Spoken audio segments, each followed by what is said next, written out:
नाव सांगितल्यावर तुम्हाला कळेल की कथा कोणत्या प्रांतातली आहे. ज्या प्रांतामध्ये ईश्वरचंद्र विद्यासागर, रामकृष्ण परमहंस, स्वामी विवेकानंद, राजा राममोहन रॉय असे सगळे विद्वान जन्माला आले, त्या बंगाल प्रांतातली आजची कथा आहे. 15व्या शतकामध्ये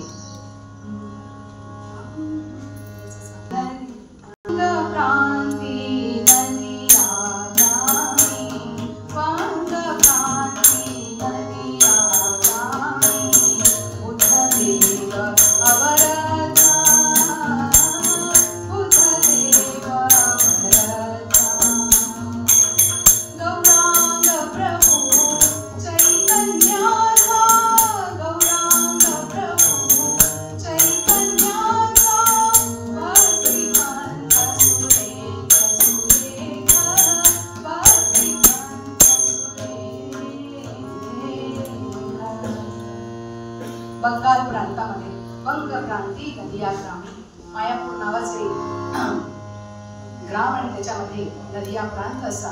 तिथे कोणाचा जन्म झाला तर तिथे जगन्नाथ मिश्र पंडित आणि त्यांच्या पत्नी असे दोघं सदाचारी. जगन्नाथ मिश्र पंडित सदाचरणी नेमस्त पतिव्रता शची समवेत प्रपंच भार सांभाळित. तर हे दोघं पती पत्नी अत्यंत विद्वान घरामध्ये परंपरेने चालत आलेली वैष्णव भक्ती होती. पण असं झालं की विवाहानंतर पहिल्या 8 त्यांना कन्याच प्राप्त झाल्या आणि त्या सगळ्याच्या सगळ्या कन्या जन्म होताच त्या विवाहही दिल्या आणि मग त्यांना 2 पुत्ररत्न प्राप्त झाली. विश्वरूप तैसानी माई, विश्वरूप तैसानी माई, कुलदीपक गुणग्राही, जननी जनकांचे नम्र पायी, कुलदीपक शोभले. अत्यंत बुद्धिमंत दोघं पण बुद्धिमान. पण मोठा जो होता त्याचं नाव होतं विश्वरूप आणि लहान्याचं नाव आई वडिलांनी ठेवलं विश्वंभर.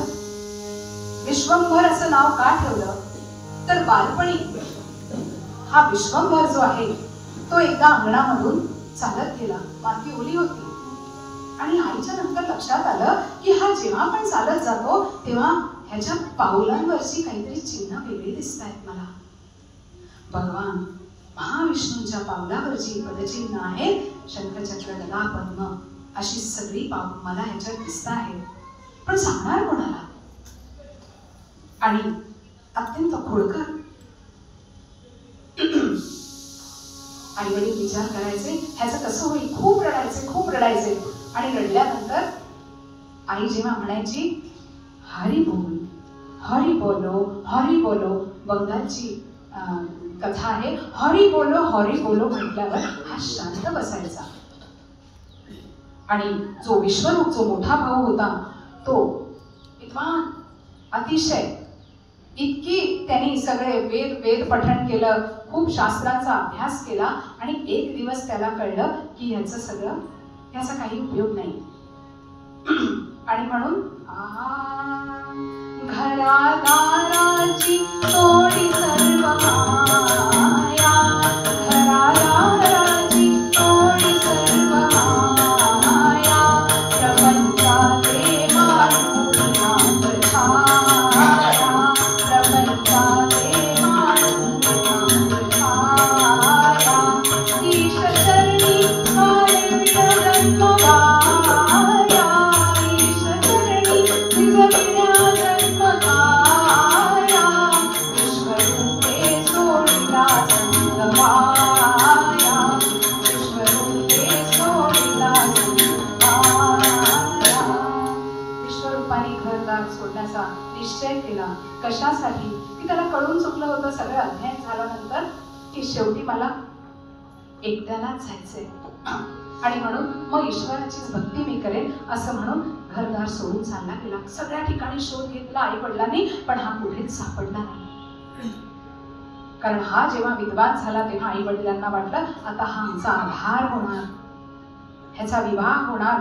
आणि हा निघून गेल्यावर वडील आणि आई अत्यंत दुःखित झाले. काय करायचं आता? आणि वडिलांच्या मनामध्ये असा विचार आला, अरे हे सगळं कशामुळे झालं? हा घरदार सोडून गेला कशामुळे? ओव्हर एज्युकेटेड, आजच्या याच्यामध्ये आपण म्हणतो ना, जास्त अभ्यास केल्यामुळे हा घरदार त्यागून सोडून गेलेला आहे. आता दुसऱ्याला पण जर अभ्यासाला, अध्ययनाला, शिक्षणाला लावलं तर हा पण आपल्याला सोडून जाईल आणि मग आपलं म्हातारपणाचा आधार हा पण जाईल. म्हणून त्यांनी काय केलं, हा निमाई आणि हा जो लहान होता विश्वंभर, त्याचा जन्म कडुलिंबाच्या झाडाखाली झाला होता, म्हणून सगळे प्रेमाने त्याला निमाई असं म्हणायचे. उनाड अतिदांडगा, कसा होता? उनाड अतिदांडगा, बहु असे निमाई खरा, कुशाग्र जरी चित्त हो, गिरविना मुळी अक्षरा, वियोग प्रिय बंधुचा, दुःख विजयी पित्यांतरा, गंभीर मनी होनी, वळवी बुद्धी ज्ञानार्जना. विचार केला, वडील इतके दुःखी झाले आहेत, तर आपण काय करूया, आता हे सगळं आपण उन्हाळ्या बंद करू आणि आता आपण पण अभ्यासाला लागू, अध्ययन करू. आणि म्हणून त्यांनी पण घरी एक दिवस रात्री पुस्तक उघडलं आणि कुशाग्र बुद्धी होती म्हणून अगदी वाचायला सुरुवात केली. वडिलांनी येऊन बघितलं की अरे याला ज्याच्यापासून परावृत्त केलंय हा परत त्याच मार्गावर चाललेला आहे. म्हणून वडिलांनी जवळ बोलवलं विश्वंभराला आणि काय मागतायत बघा त्याच्याकडनं. कधी न पुस्तक घेऊ हाती, कधी न पुस्तक घेऊ हाती, हो नको कधी ज्ञानी, कधी न पुस्तक घेऊ हाती, हो नको कधी ज्ञानी, आसवनीची पुरवी काळा, पिताज्ञा समजोनी रामा, सातोजी राजा राम कहो ओजी. तू सगळं कर, तुला पाहिजे ते कर, वाटेल ते कर, पण शिक्षणापासून दूर राहा. ह्याने विचार केला, जेव्हा शिकत नव्हतो तेव्हा मारून मुटकून अभ्यासाला बसवायचे आणि आज माझ्या मनामध्ये या विद्येसाठी प्रेम जागृत झालंय, तेव्हा हे म्हणतात की शिकू नकोस. आणि मग काय करणार? शिकायचं नाही तर काय करणार? गंगेच्या काठी रोज जायचं आणि कारण शिक्षण नाही म्हटलं की मुलं परत स्वैर होतात की आता मी शिकणार नाही. मग काय करणार आहे? मग हा दिवस गंगेच्या काठी खोड्या करायच्या फक्त लहानांच्या का?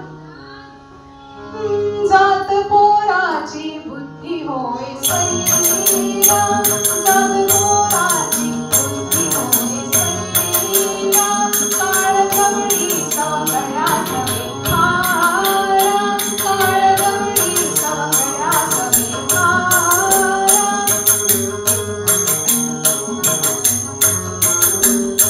काळ गवळी सवंगड्यास बेखारा. आणि एक दिवस काय झालं, सगळी मुलं त्याच्यासारखी एकत्र गोळा झाली होती आणि त्यामध्ये एक भिक्षेकरी आला आणि त्या भिक्षेकऱ्याला पाहून याच्या मनामध्ये आलं की आज आपण हे सोंग घेऊन सगळ्यांची मजा घ्यायची, सगळ्यांना त्रास द्यायचा. आणि म्हणून आपल्या मित्रांना सांगितलं की जरा तुमच्याकडचे फाटके तुटके कपडे घेऊन या. एका मुलाला सांगितलं तुझ्याकडे जे सगळ्यात खराब भांडे ते घेऊन ये, मी आज भिक्षेला जाणार आहे. आणि मुलांनी आणले फाटके तुटके कपडे घातले, डोक्यावर पट्ट्या डोळ्यावर पट्टी बांधली आणि निघाला. फाटक तुटक असं पात्र घेऊन निघाला आणि सगळ्यांकडे भिक्षा मागतोय. कसं मागतोय की लखतरी अंगावरी चढवुनी, आंधळा बनला निमाई, भिक्षा मागे दारोदारी, करुण कंपित स्वराने, करुण कंपित स्वराने सगळ्यांना म्हणतं, अहो माई भिक्षा वाढा माई, या गरीबाला भिक्षा द्या माई. आता सगळे त्याला ओळखत होते आणि त्याच्या सगळ्या ह्या खोड्या सगळ्यांना माहिती होत्या. आणि सगळ्या स्त्रिया मग काय, तेव्हा आमच्यासारखा टाइमपास नव्हता. उघडलं बोट टाकला असा टाइमपास नव्हता तेव्हा, मग हाच टाइमपास होता. आणि मग सगळ्यांनी काय केलं की त्याच्या हातावर काहीतरी खाऊची वस्तू द्यायला सुरुवात केली. याला पण मजा वाटते, मुलांना पण मजा वाटते आणि सगळ्या आळी आळीतून फिरतोय, भिक्षा मागतोय. आणि मग आता त्याच्या घराजवळ जवळ जसा येऊ लागला, मित्र म्हणता आहेत की अरे निमाई निमाई तुझं घर येतंय, आई ओरडेल तुझी, तुझं घर येतंय, आता तरी हे सोंग सोड. तेव्हा हा निमाई म्हणतो, अरे इथेच तर खरी भिक्षा मागायची, खरी भिक्षा तर याच घरी मागायची आहे, म्हणून तुम्ही थांबा. घराच्या समोर आला आणि म्हणतो, माई आम्हाके भिक्षा दाव. पण गाणीमध्ये म्हणताय, आम्हाके भिक्षा दाव माई, आम्हाके भिक्षा दाव. आणि विचार केला, भिक्षा, आवाज तर माझ्या निमाईचा आहे, हा भिक्षा मागतोय. बाहेर येऊन बघितलं तर नुसती भिक्षा मागत नाहीये. अरे काय अवतार केलाय, अरे कुठून तुला हे सुचलं रे, असे फाटके तुटके कपडे, डोळ्यावर पट्टी का बांधलीस तू, आणि हे काय सोंग केलंयस. तेव्हा आईला म्हणतो, सत्य वदे माते तू मजला, तू खरं सांग, डोळे असूनी ग मीच आंधळा. डोळे आहे पण मी आंधळा आहे. व्यर्थची चाले आयुष्य निघुनी, विप्रकुला जन्मास येऊनी. मी विप्रकुळात जन्माला आलेलो आहे आणि अध्ययन करत नाहीये, शिकत नाहीये, अभ्यास करत नाहीये. अरे हे काय. आणि म्हणून म्हणतो की ज्ञान चक्षु जरी नाही उघडला, मग तर आई डोळे असूनी मीच अंधारा. आईला कळलं आपल्या बाळाला काय म्हणायचंय. गहीवरून म्हणे माता, आईला मिळू, गहीवरून म्हणे माता, झालो कर्तव्य मी विमुख मोहाते, रोवा दे सोडून दे, करी ज्ञानार्जनासी जोमाने.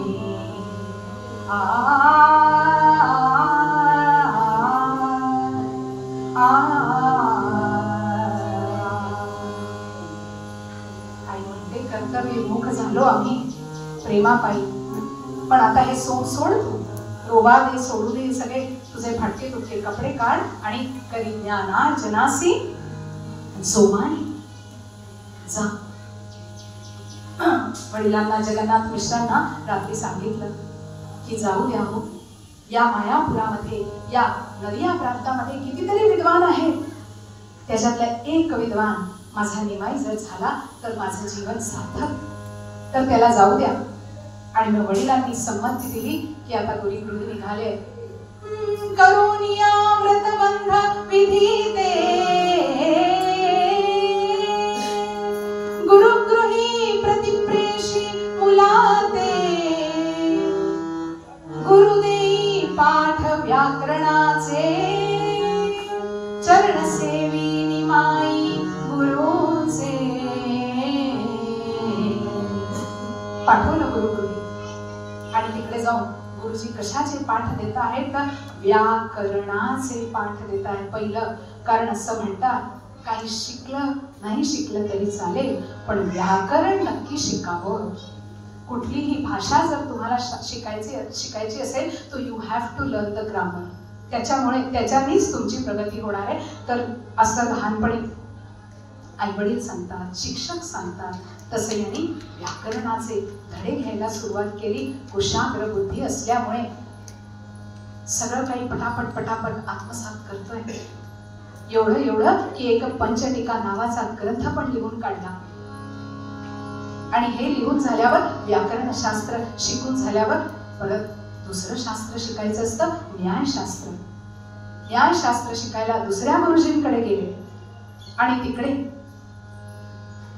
शिकत असताना रघुनाथ दास नावाच्या मुलाशी त्याची घट्ट मैत्री झाली. आणि मैत्री तर झाली पण कशी मैत्री होती ती की या रघुनाथाला एकदा गुरुजींनी एक श्लोक समोर ठेवला आणि रघुनाथ टॉपर स्टुडंट गुरुकुलातला. तर त्याला गुरुजींनी विचारलं की या श्लोकाचा अर्थ सांग. रघुनाथाला सांगता आलं नाही. निमाई आत्ताच चैतन्य महाप्रभू असं नाव झालं होतं या निमाईचं, कारण व्याकरणावर असा एक ग्रंथ लिहिला होता. तर ह्या चैतन्य महाप्रभू झाले होते आता हे. तर त्यांना विचारलं की चैतन्य तू आहे विचारलं आणि त्यांनी असा लगेच क्षणात तो श्लोकाचा अर्थ सांगितला. आणि आता रघुनाथाला वाटू लागलं अरे माझा तर कॉम्पिटिटर आलाय, प्रतिद्वंदी आलाय माझा. काही लोक असतात अशा वेळेला अशा मित्रापासून दूर होतात. पण त्यांनी विचार केला की याचीच मैत्री करायची, याच्याच बरोबर राहायचं. हा करतो तरी काय घरी जाऊन. तेव्हा काही हॉस्टेल नव्हतं, तेव्हा आपल्या गुरुकुलामध्ये राहून अध्ययन करायचं. आणि हळूच त्याला असं कळलं की हा तर एक ग्रंथ लिहितोय. आणि तसाच एक ग्रंथ हा रघुनाथ सुद्धा लिहित होता. एक दिवस नावेमधून प्रवास करत असताना रघुनाथाने विचारलं की निमाई मित्र होता म्हणून निमाई म्हणत होता, निमाई कोणता ग्रंथ लिहितोयस रे. त्यांनी सांगितलं. जरा थोडं काय लिहिलंय त्याच्यात सांगशील का. म्हणाला हो, शुद्ध मैत्री शुद्ध भाव होता मनामध्ये, घरामध्ये हरिभक्ती होती, सात्विक स्वभाव होता. आणि म्हणून सांगितलं मी असं असं लिहितोय आणि ऐकतोय. एक एक श्लोक ते त्याच्यातला सांगताय. हा रघुनाथ ऐकतोय आणि ऐकता ऐकता अश्रुधारा वाहतायत. आणि मग ह्यांनी विचारलं की काय झालं मित्रा, मी तुला दुखावलं का, तुला लागेल असं काहीतरी या श्लोकांमध्ये आहे का, तुझ्या भावना दुखावल्या गेल्या का. रघुनाथ म्हणतोय तसं नाही, मी कुठे आहे आणि तू कुठे आहे हे मला आज कळलं. कारण तू इतका सुंदर ग्रंथ लिहिलेला आहे, मी पण असाच ग्रंथ लिहितोय. पण तुझा ग्रंथ माझ्यापेक्षा खूप खूप खूप वरच्या पातळीचा आहे. आणि आता यामुळे तुझा ग्रंथ प्रसिद्ध होईल आणि माझा मागे राहील याचं मला दुःख होत आहे. आणि हे दुःख झाल्यानंतर मला त्याची उपरती पण अशी झाली की अरे कुठे तू आणि कुठे मी. गौरांग प्रभू चैतन्य महाप्रभू त्याला म्हणताय एवढ्या छोट्या गोष्टीने तू व्यथित झाला. गंगेमधून जातायत होडीमधून.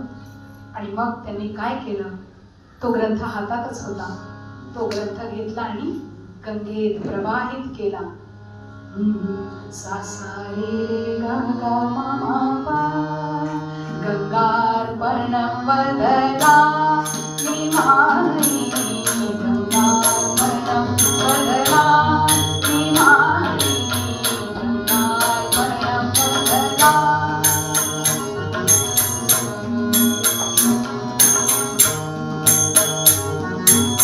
निस्पृहचित्ती निजग्रंथ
साधी प्रसादाची पुडी आपली जरी पडली तरी काय अवस्था होते हो आपली. रुमाल जरी हरवला तर पर्स मधले सगळे कप्पे आपण शोधून काढतो. पण इथे मित्रासाठी हा त्याग केला का? कारण त्यांनाही वेदाध्ययन करताना कळून चुकलं होतं की हे न्याय, हे व्याकरण, हे ग्रंथ, हे मी सगळं इथेच सोडून जाणार आहे. आणि त्या दरम्यान त्यांच्या वडिलांना देवाज्ञा झाली आणि मग गयेला श्राद्धासाठी गेले. तिथे एक विष्णुपदी नावाचं स्थळ आहे, तिथे प्रणाम केला. आणि तिथे प्रणाम केल्यावर हरीची कृपा झाली, भगवान महाविष्णूंची कृपा झाली की यापुढे तू हे ग्रंथ, हे वाचन, हे लेखन न करून काय करायचंय तर अखंड हरिनामाचा प्रचार आणि प्रसार करायचा आहे. आणि तिथून ते चैतन्य महाप्रभू जे निघाले तर ते पदयात्रेला निघाले. संपूर्ण भारताच्या गयेवरून निघाले, झारखंडाच्या वनामध्ये आणि पदयात्रा करतायत. वनामध्ये पक्षी आणि प्राणी त्यांचं हरिनाम संकीर्तन ऐकून भावविभोर झाले, त्यांच्यामधलं वैर गेलेलं आहे. याचं वर्णन आपण ऐकतो. एक संत भानुदासांची गवळण आहे, वृंदावनी वेणू, त्याच्यातलं एक चरण आहे की काय पक्षी आणि प्राणी एकमेकांमधलं वैर विसरलेले आहे. बंगाली पद आहे, खूप पाऊल भजनांमध्ये खूपच प्रसिद्ध आहे. डोले डोले गोरा चांद हरी गुणगान, डोले डोले गोरा चांद हरी गुणगान, आशिया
आणि नंतर काय म्हणताय, जसं नाचू कीर्तनाचे रंगी, तोच भाव त्यांच्या मनामध्ये पण आहे. ज्ञानदीप लावू जगी. तर ते काय म्हणतात, দয়ালিতাই চৈতন্য বলে নাচে আমার মা, দয়ালিতাই চৈতন্য বলে নাচে আমার মা, দয়ালিতাই চৈতন্য বলে নাচে আমার মা, নাচে আমার মা, নাচে আমার মা, নাচে আমার মা, নাচে আমার মা, দয়ালিতাই চৈতন্য বলে নাচে আমার মা, দয়ালিতাই চৈতন্য বলে নাচে আমার মা, দয়ালিতাই চৈতন্য বলে নাচে আমার মা। मन का नाचते, परेहून परते घर तेथे राहू निरंतर. आणि अशा प्रकारे अखंड भारतवर्षामध्ये हरिनामाचा जप करत हे गौरंग चैतन्य महाप्रभू सगळीकडे त्यांनी प्रचार प्रसार केलेला आहे। इस्कॉनच्या मंदिरामध्ये अशी पाऊल भजनं, त्यांची अनेक भजनं गायल्या जातात। खूप सुंदर भजनं आहेत ती यांना, कारण ते पदयात्रा करत करत आपल्याकडे जी प्रथा आहे वारीमध्ये चालत असताना छान भजन होतं की नाही, तीच प्रथा तिथे बंगालमध्ये आहे। आणि असंच हरिनाम जे कार्य माऊली ज्ञानेश्वरांनी महाराष्ट्रामध्ये केलं, तेच कार्य गौरांग महाप्रभूने 15व्या शतकामध्ये बंगालमध्ये केलं। आणि असे सगळे संत एक वाक्यता त्यांची होते। आणि हेच हरिनाम आपण सगळ्यांनी या कलियुगामध्ये तरुण जाण्यासाठी नित्य त्याचा जप करावा हे सांगत हे आजच्या पूर्वरंगापदामध्ये हरिपाठाच्या 26व्या अभंगामध्ये माऊली तुम्हा आम्हाला हाच उपदेश करताय। निसा गम पधा पा गम गम पध नि धनी पधा पा सा गम ग रे ग रे सा ग सा रे ग रे ग सा रे सा। एक तत्व नाम दृढ धरि मना, एक तत्व नाम दृढ धरि मना,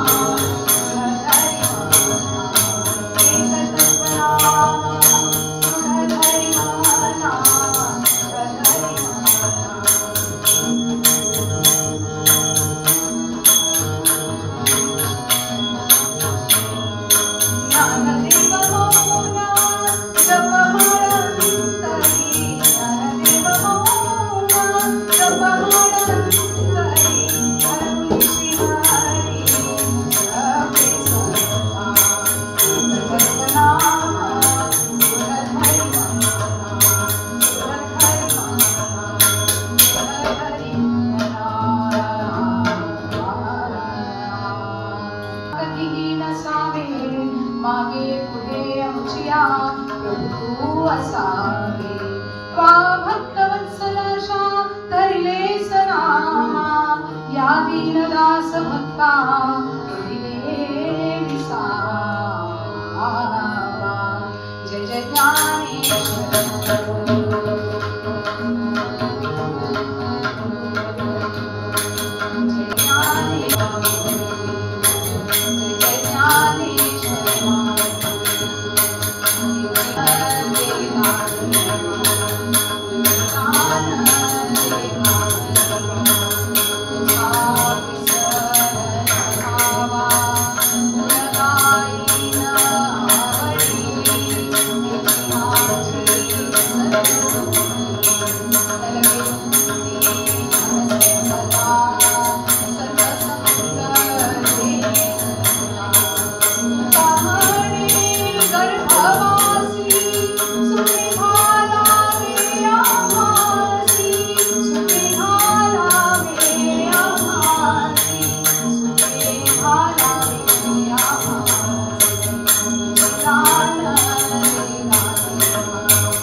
पंढरीनाथ भगवान की जय।